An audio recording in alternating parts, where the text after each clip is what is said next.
Saya sekarang akan menyapa Ganjar Pranowo yang saat kasus iktp bergulir merupakan Wakil Ketua Komisi 2 DPR. Mas Ganjar, selamat malam. Ya, selamat malam. Mas Ganjar, saya ingin meminta konfirmasi Anda. Ini Anda dituding Nazarudin di tahun 2013 yang lalu, termasuk anggota DPR yang menerima uang sampai dengan 500.000 US dollar terkait skandal iktp. Betulkah itu, Mas? Tentu duit itu gede banget ya. Dan saya kira tuduhannya sangat tidak beralasan. Maka saya senang waktu saya dipanggil KPK itu bisa menjelaskan. Dan di dalam tulisan tangan kalau tidak salah yang diedarkan itu ada sesuatu yang menarik. Karena dituliskan saya pimpinan komisi, Arief Wibowo pimpinan komisi, lalu ada Pak Khairuman pimpinan komisi. Agak aneh juga, masa satu komisi, satu pimpinan komisi itu ada dua orang dari satu partai gitu. Itu baik, Mas, ya, ini kayaknya tidak mungkin begitu. Baik, Anda sudah membantah juga. Nah, KPK juga menyatakan beberapa waktu yang lalu bahwa ada 14 orang individu yang mengembalikan uang KTP ini ke KPK. 3 hingga 4 diantaranya menurut Ketua KPK berasal dari anggota DPR. Apakah Anda salah satunya, Mas Ganjar? Ya, enggak, saya enggak mengembalikan karena memang saya tidak menerima. Baik. Jadi kalau kemudian ada yang memang menerima dan mengembalikan, saya kira itu cara yang paling bagus, paling gentle untuk kemudian membongkar. Maka pada saat proses saya dimintai menjadi saksi, ditanya oleh KPK, saya senang karena di sana sempat dikonfrontir begitu, dan itu membuat saya lega begitu. Apa yang kemudian dalam konfrontasi itu yang Anda sampaikan kepada KPK, Mas, yang tentu saja maknanya signifikan dalam pengusutan kasus ini? Iya, awalnya saya diperiksa oleh satu penyidik begitu, ditanya siapa anggota Komisi 2, bagaimana proses penyusunan anggaran dan seterusnya. Lalu kemudian ada petugas lagi satu masuk gitu, lalu kemudian dia berdialog dengan saya dan menanyakan apakah saudara saksi ini sudah ditanya soal menerima uang atau tidak. Lalu saya tanya, dia menjawab belum gitu. Ya sudah, langsung ditanya aja sekarang. Terus saya ditanyain apakah Pak Ganjar menerima uang. Oh tidak, saya berikan secara clear. Dan ketika kemudian ditanya, katanya Pak Ganjar mau buka-bukaan. Oke, kalau memang kita mau cerita, Anda silakan tanya kepada saya, apa yang bisa saya bantu akan saya bantu. Maka pada saat dia menanyakan bagaimana proses penyusunan anggaran, terus kemudian dia menanyakan anggota, siapa yang ikut hadir dalam rapat-rapat itu, seluruh dokumen hasil rapat kebetulan filenya masih ada di saya, jadi saya berikan semuanya. Itu bentuk dukungan saya kepada teman-teman di KPK yang melakukan itu. Dan kemudian Pak Ganjar siap dikonfrontasi nggak? Oh sangat siap begitu. Kemudian dihadirkan seseorang hadir di situ, kemudian dia ditanya apakah saudara memberikan uang pada Pak Ganjar gitu, dan dia menjawab tidak. Lalu saya kejar, Mbok, saya diingetin barangkali saya pernah menerima, tempatnya di mana. Akhirnya saya bisa mengklarifikasi soal itu, dan akhirnya enggak, saya nggak pernah kasih Pak Ganjar begitu. Kenapa Pak Ganjar nggak dikasih? Ya Pak Ganjar takut galak katanya kalau soal-soal begini begitu. Jadi saya akan lega dengan pertanyaan itu sehingga bisa saya klarifikasi. Saya akan ke Mbak Yeni sekarang. Mbak Yeni, ini kemudian peran Komisi 2 dalam proyek iktp ini sesentral apa sih? Ini kan awalnya begini, tahun 2008-2009 kan eksekutif mengusulkan setelah dilakukan uji coba, dan kemudian dilempar ke komisi 2. Ini kaitannya dengan Kementerian Dalam Negeri sebagai pengusul untuk program dan proyek. Nah, seberapa signifikan saya menilai bahwa ini cukup signifikan untuk menyetujui dan untuk membahas dan menyetujui proyek ektp ini. Termasuk menyetujui siapa saja pemenang tendernya? Oh, bukan. Kalau pemenang tendernya itu sudah di wilayah eksekutif. Karena apa? Karena di DPR itu hanya sebagai penyetuju dan pembahas dan penyetuju. Sampai berapa sih kemudian alokasi anggaran yang disetujui, kemudian distribusinya kemana? begitu. Kemudian dilempar, setelah paripurna dilemparlah kemudian ke eksekutif untuk dijadikan DIPA, daftar isian pelaksana anggaran, yang kemudian untuk tender dan segala macam soal operasionalisasinya itu semuanya ada di eksekutif. Bisakah Komisi 2 kemudian mempengaruhi eksekutif agar perusahaan ini kenapa masuk, perusahaan ini kenapa tidak masuk, sehingga membuka celah korupsi di sana? Bisa saja itu terjadi, karena kami menilai kalau untuk EKTP ini kan sudah by design, ya kan, sudah didesain pada saat proses penyusunan. Karena ini kan kalau EKTP ini kan ada 3 wilayah yang kemudian bisa diintervensi di keduanya, baik eksekutif, legislatif, yang kemudian ada campur tangan dari korporasi. Itu di perencanaan.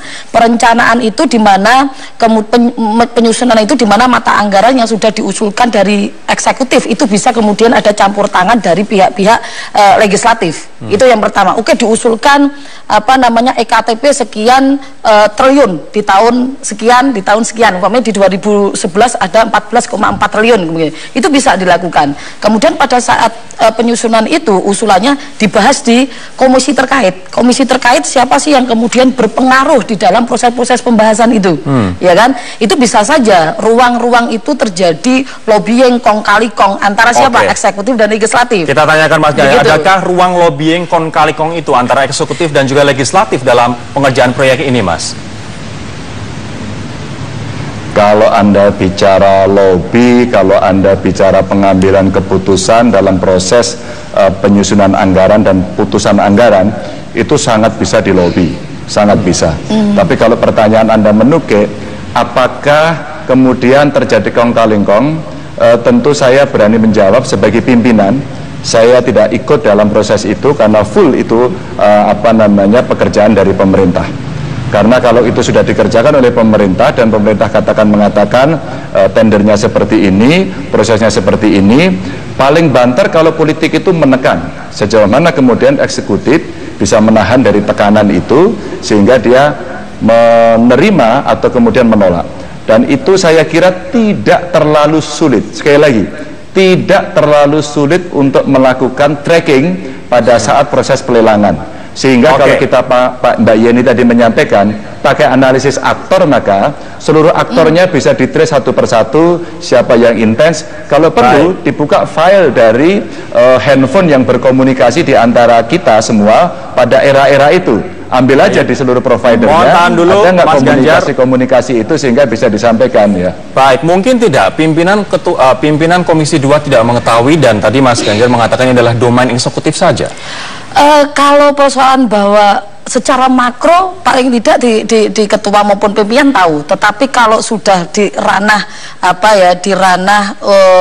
pelelangan, bisa saja ya, bisa saja tidak, begitu kan? Bisa saja ia tahu, tapi kemungkinan besar bukan mengarah pada pimpinan atau wakil, bisa saja ke anggota yang lainnya, bahwa PT ataupun CV yang ditunjuk di dalam mengimplementasikan program dan proyek itu bisa saja di salah satu anggota atau keterkaitan dengan anggota, bisa saja iya, bisa saja tidak, begitu.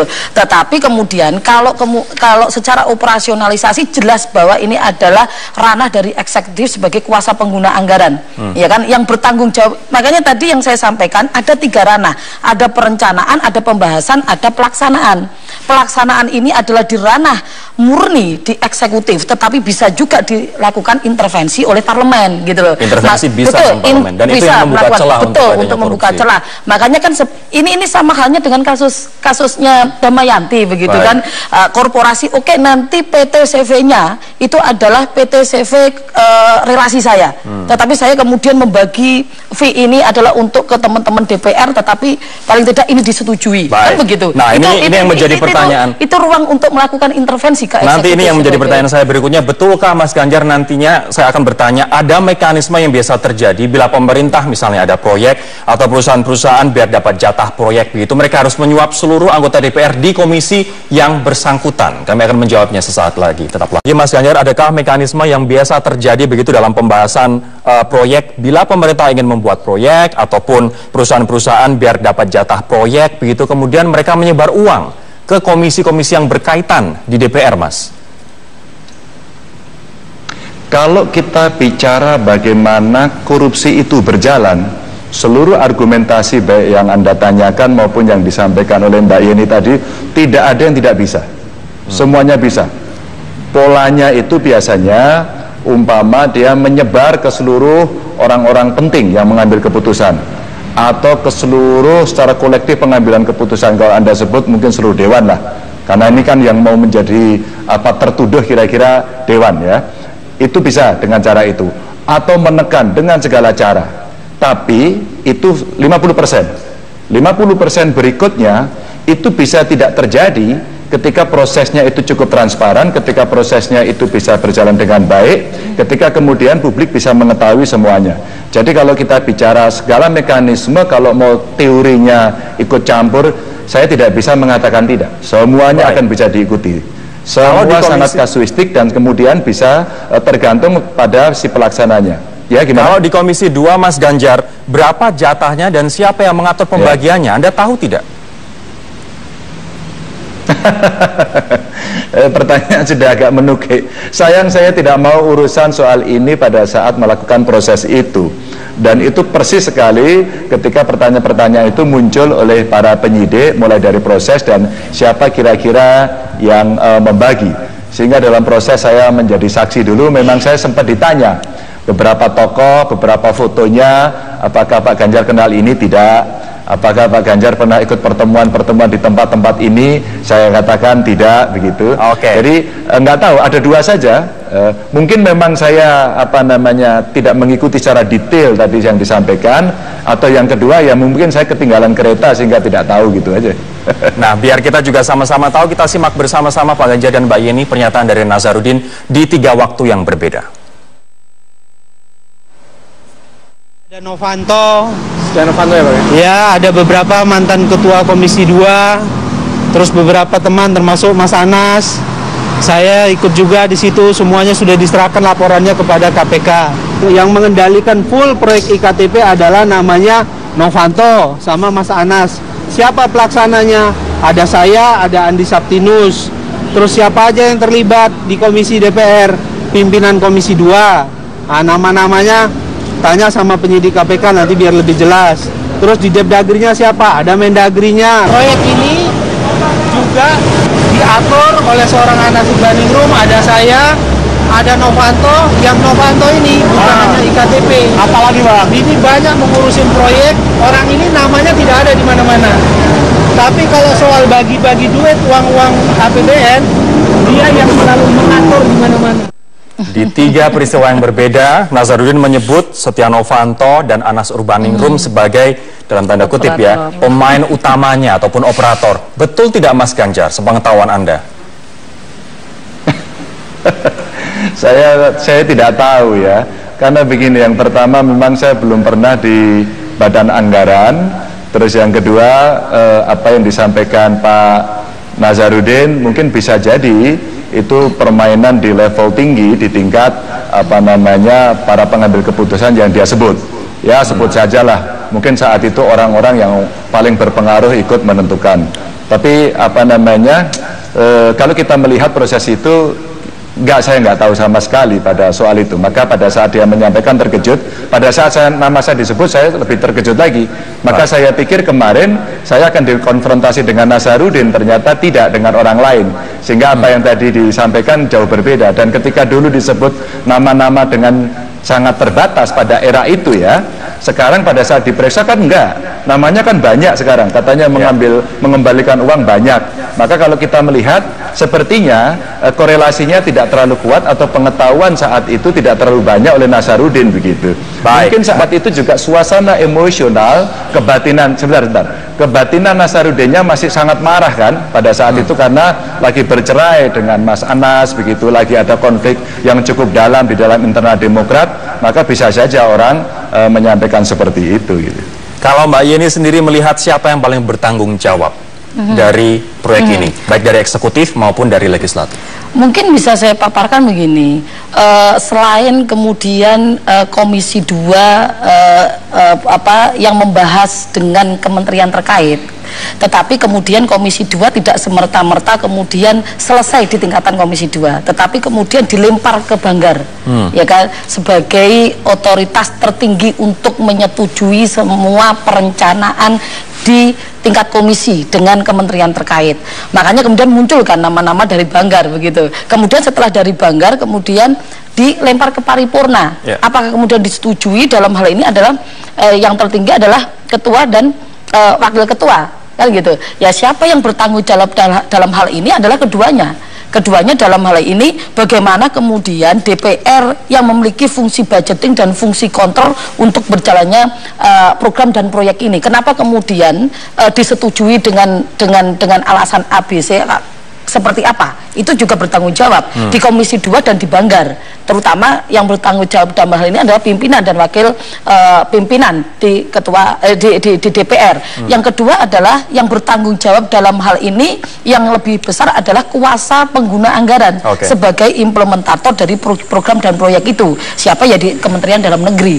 Kalau kemudian muncul dari hasil penyelidikan dalam hal ini adalah korporasi-korporasi itu dekat dengan Kementerian Dalam Negeri, baik Dirjen maupun kemudian mantan Menteri Dalam Negeri ini yang kemudian bisa ditarik. Apakah mungkin kemudian Mbak, uang 2,3 triliun ini hanya dinikmati oleh Irman dan Sugiharto aja? Saya pikir tidak. 2,3 tidak mungkin kemudian dinikmati dua orang tersebut begitu kan. Pasti ada orang-orang yang kemudian bisa memanfaatkan resource itu. Ya kan? Itu yang kemudian ditarik dari korporasi yang terkena dampaknya. Siapa saja kemudian orang yang diberi fee atau disuap oleh teman-teman korporat itu. KPK sempat menyatakan di dakwaan nanti akan ada 14 nama. Baik itu dari eksekutif maupun dari legislatif yang akan dimunculkan dalam dakwaan. Kita tunggu saja. Kami akan kembali. Adakah anggota Komisi 2 yang tidak tahu apa-apa, tidak terlibat dalam pembahasan, tapi kemudian menerima uang pasif saja dan kemudian ya dikarenakan ini rezeki, dikantongi saja begitu? Tentu agak sulit menjelaskan. Yang pertama karena saya tidak tahu dan saya menyampaikan pada teman-teman sejak dari awal apakah kita ini tidak berangkat dari pengalaman-pengalaman masa lalu. Bukan sok baik, sok suci, enggak sih. Tapi saya sudah mengingatkan kepada teman-teman jangan menyentuh persoalan-persoalan ini. Ada persoalan yang dulu pernah diceritakan kalau ada ngambil keputusan mesti ada uangnya. Nah sekarang ada lagi jangan mengambil. Tapi kalau kemudian ada orang yang kemudian dikasih, katakan kemudian menerima, tentu itu setiap individu akan bisa tahu masing-masing tanpa orang lain harus tahu. Maka ketika kemudian saya ditanya oleh KPK waktu menjadi saksi dan dari KPK petugasnya menyampaikan ada beberapa anggota yang mengembalikan, menurut saya oh iya berarti masing-masing menerima. Dan itu macam-macam, ada orang mengatakan ini rezeki, ada orang yang bilang mungkin ini tahu. Tapi pernah suatu ketika ada yang bicara soal duit-duit seperti itu, mungkin ini subhat gitu kan, sehingga orang ragu untuk tidak atau menerima. Nah bisa jadi beberapa orang itu memang menerima dan akhirnya ketika ditanya oleh KPK, diselidiki oleh KPK, buktinya ada, siapa yang memberi, harinya apa, diketahui oleh KPK dari penyelidikan, mungkin akhirnya mengaku dan itu akhirnya mengembalikan juga.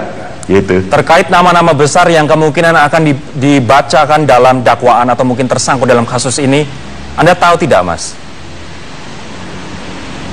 Enggak. Kalau satu-satu saya nggak tahu. Tapi nama besarnya nggak terlalu sulit kok kalau kita mau baca dengan rasio kita. Gampang saja kan. Semua orang yang pernah diperiksa dan masuk ke media, itu pasti akan disebut. Itu cara membaca yang paling gampang. Jadi buat saya tidak terlalu mengejutkan. Kecuali dalam dakwaan itu menyebut si A terima ini sejumlah ini, memberikan ini, dulu tempatnya di sini, jadi agak rigid gitu. Maka itulah yang kemudian memang patutlah orang kemudian mencurigai si A si B-nya. Tapi kalau menyebut nama besarnya, saya kira paling gampang adalah mereka yang pernah dipanggil bisa disebut begitu. Baik, saya akan Mbak Yeni lagi. Mbak Yeni, adakah kemudian praktik di mana pejabat ataupun dari pihak legislatif titip perusahaan agar bisa mendapat jatah proyek dikarenakan kedekatan hubungan antara perusahaan itu dengan pejabat ini tadi? Sangat dimungkinkan sekali. Ini itu untuk kasus terjadi. ini Mbak, ini saya ingin membacakan ini investigasi majalah Tempo dan juga ada data dari Media Indonesia. PT Quadra salah satu di konsorsium milik teman dari Dirjen Administrasi Kependudukan Irman yang sudah jadi tersangka, hampir terdakwa nanti. Kemudian PT Sandipala milik teman dekat Gamawan Fauzi. Ini artinya mungkin bisa dimungkinkan seperti itu. Ini kasus sudah menjadi rahasia umum, bukan hanya kasus di EKTP. Kasus Damayanti kan juga begitu, karena relasi yang cukup dekat dengan Damayanti ataupun dengan keluarga Damayanti itu bisa melakukan intervensi itu, walaupun kemudian kalau ternyata nantinya bisa dibuktikan bahwa ini adalah kedekatannya dengan Gamawan, kedekatannya dengan Dirjen, otomatis bahwa otoritas pada saat itu adalah Gamawan bisa melakukan intervensi untuk dilakukan persetujuan untuk proyek dan programnya IKTP. Jadi bisa saja itu terjadi. KPK harus seperti apa? Kalau KPK saya pikir ini tadi bukan pada ranah implementasinya saja yang kemudian dilakukan investigasi lebih lanjut, tetapi di dalam proses penyusunan dan pembahasan, karena saya pikir bahwa EKTP ini kan adalah korupsi by design begitu. Saya pikir KPK juga paling tidak melakukan kontrol lagi dalam 2 tahun atau 3 tahun berikutnya mengenai persoalan EKTP, karena ini kan masih berjalan begitu program dan proyeknya, dan paling tidak takut juga kemudian mengungkapkan nama-nama besar, betul, nama besar, walaupun itu berkaitan dengan elit-elit di partai politik. Kita tunggu saja nanti persidangan pertama hari Kamis minggu ini, siapa saja nanti yang disebut dan siapa saja nanti akan diciduk begitu oleh KPK selanjutnya. Terima kasih Mbak Yeni. Mas Ganjar, terima kasih atas waktunya live dari Semarang, dan demikianlah Prime Talk malam hari ini pemirsa.